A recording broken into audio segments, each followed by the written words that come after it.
much. Thank you, Peg and Weather Words, for having me. My older brother is here, and that reading brought back some memories of emotions when I was a kid. So I'm going to be reading from my debut novel, Besotted, and I was very excited to hear that the theme was strange, because Besotted is about two young American women living in Shanghai. So the entire book is about being a stranger in a strange place, but also about being a stranger to yourself and trying to figure out who you are. So I think what you need to know before I start is that my two characters, my narrator is named Sasha, and the other character you'll hear about is Liz. Sasha has been living in Shanghai for about 3 years, and Liz has just recently moved there and has been living with Sasha. Love didn't run around at night, searching the faces reflected in plate glass for someone she used to know. Love didn't get her feet dusty, couldn't tolerate the creep of grime up her shins, the slick of puddles on her soles. When love stood quite still, as she so often did, she could feel the pull of mountains and rivers and half-constructed skyscrapers and 8-lane highways and movie theaters and the quiet parks with their untouched grass circling around her bowed head. Was I scared of love? Of course. In my experience, she was overly forward and easily frightened, the cause of both self-doubt and delusions of grandeur. But maybe this time things would turn out differently. Isn't that what people always believe? I knew that left unrequited, love could never be happy, but there were limits to what I could do to satisfy her. Love spoke softly, and so I tried to quiet the world around us. I stopped making plans to go out. No more drinks at O'Malley's or Zapata's, Blue Frog or M on the Bund when we were feeling fancy. No more dancing at Park 97 or Guandi. No more house parties with costume requirements. Fall edged closer to winter, and I promised love we would hibernate. Why don't we go out, Liz suggested more than once, but love was too fragile to entrust to a crowd of expats. Liz didn't go without me. There were the afternoons when she brought a book to Starbucks to unwind by herself, but she always came home for dinner. Until one night she didn't. Eventually, I cleaned up, but left the wine out. Drinking seemed my only option. I had a full mouthful when the door finally opened. I swallowed quickly, then hiccuped and coughed. Liz gave me a funny look.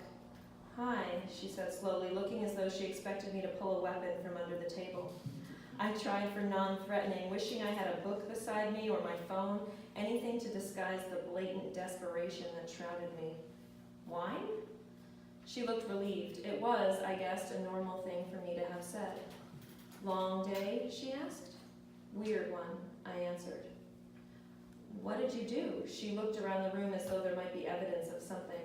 "Just hung out for a while, read a bit, cooked some dinner." "Cooked you dinner," I wanted to say, but stopped myself. "Are you boycotting restaurants now?" I laughed nervously. "No, I'm sorry. I wanted to make things homier around here, so you wouldn't get homesick and leave." It was plausible enough. "Don't you think you should have asked me what I missed from home before you started trying to recreate it?" It might have sounded chastising, but she was smiling, so I chose to think she felt touched. "Okay, so what do you miss?" "Say snuggling," I willed. "Say secrets in the dark." Liz's long brown hair fell over her face as she stared down at the table, and I wanted to grasp it and pull it toward me.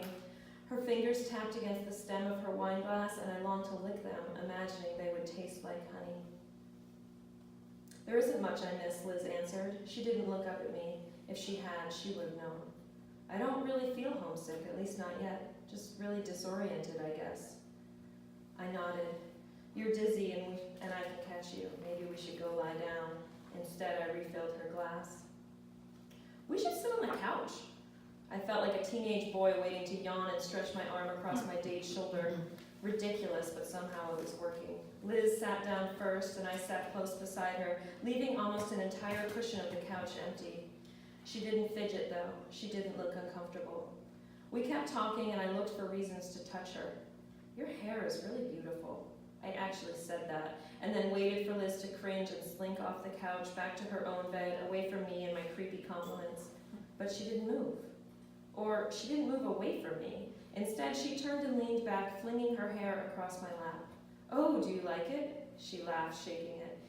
"Yeah, very much," I whispered, but she didn't hear.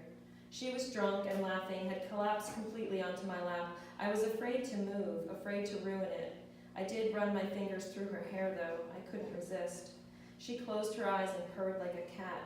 I closed my own eyes too, focusing on the feel of those strands. It may seem that love gets lost easily, wandering off after the aroma of pork dumplings, pan-fried and served steaming, or running frightened from the crash and pop of fireworks meant to scatter only old ghosts. Most of the time, though, love stays put. If she seems lost, it is only because she can be hard to recognize. "Have you ever been in love?" Liz asked. I could have told her about Alice, whose gloss-coated lips turned me into a child with the sticky remnants of illicit candy around my mouth. After Alice, there was Heather, who tasted of mushrooms sometimes, other times grapefruit, who rubbed peppermint lotion into my feet, up my calves, whose metallic green car reflected the sunlight off its trunk as she drove away. "No," I answered, because the truth was too complicated. "I have," she replied, and I shrugged. "Have you ever had sex with a stranger?" I snorted. I mean, not a complete and total stranger, I don't even know your name kind of thing, but definitely, I just met you tonight and we've talked for an hour and I'll never see you again. I haven't. She wasn't pausing for stories. "Have you ever had sex in public?" I blushed, but Liz's eyes were closed, so it was okay. "Are we playing this game now?" "Yes." "Fair enough. Semi-public, I guess. Have you?" "Yes. Your turn." I knew exactly what I wanted to ask. 2 more questions, and I'd do it. "Have you ever had sex in a car?" I said. "Yes. You?" "Yes." "Have you ever had sex on a plane?" "No. Me neither." I exhaled loudly. "Have you ever kissed a woman?" "No," she answered, and I could tell from the pause at the top of her breath that it was a different kind of no. "Have you?" "No, but I've always wanted to." This was a lie I shouldn't have told. "Me too," Liz squealed and sat up. She was so drunk I wondered for a moment if we should stop the game, but I believed because I wasn't a man, I had nothing to force on her. "So, should we?" "I suppose we have to," I answered. "Okay, wait." Liz adjusted her posture, pulled her hair away from her face, licked her lips. "Okay, I'm ready." I leaned forward. Liz met me halfway. We pressed our lips together, softly, top lip on top lip, bottom on bottom. At first, we didn't move. She was like a child playing at something she didn't understand. And then, suddenly, she understood. Our lips parted and I pushed my tongue through until I felt the gleam of Liz's teeth. We separated a moment later, the kiss that satisfied the constraints of our game complete. We leaned in again. "Have you ever kissed a woman a second time? Have you ever run your tongue along her jawline before pressing your mouth to the quick pulse in her neck?" I paid attention for signs of hesitation, a nervous laugh or a gasp that sounded more like terror than pleasure, a flinch or a pulling away, but noticed none. My fingers lifted her shirt slightly and touched her waist, tracing delicate patterns of curling ivy around her belly button. In response, she ran her hand up the back of my neck, nestling long fingers around the roots of my hair and pulling, not so hard that it hurt, but it surprised me nonetheless. I was expecting more timidity from her. "You should take this off," she whispered, tugging at the bottom of my shirt, surprising me again. It was the first either of us had spoken since the game had ended. Or maybe this was still part of the game. I felt a sudden urge to retreat to my bedroom, where the curtains blocked out the neon twilight shining through the windows. I wanted to bury us under my thick comforter, never mind the sweat, so we could feel but not see our bare legs pressing against each other, our soft bellies, our breasts. I was afraid to pause, to give her any time to question what we were doing, but I was more afraid of staying where we were.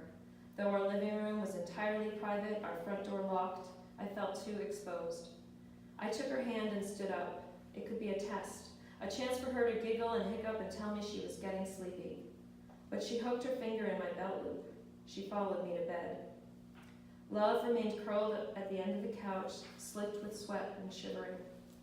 The next morning when I woke up, she was gone.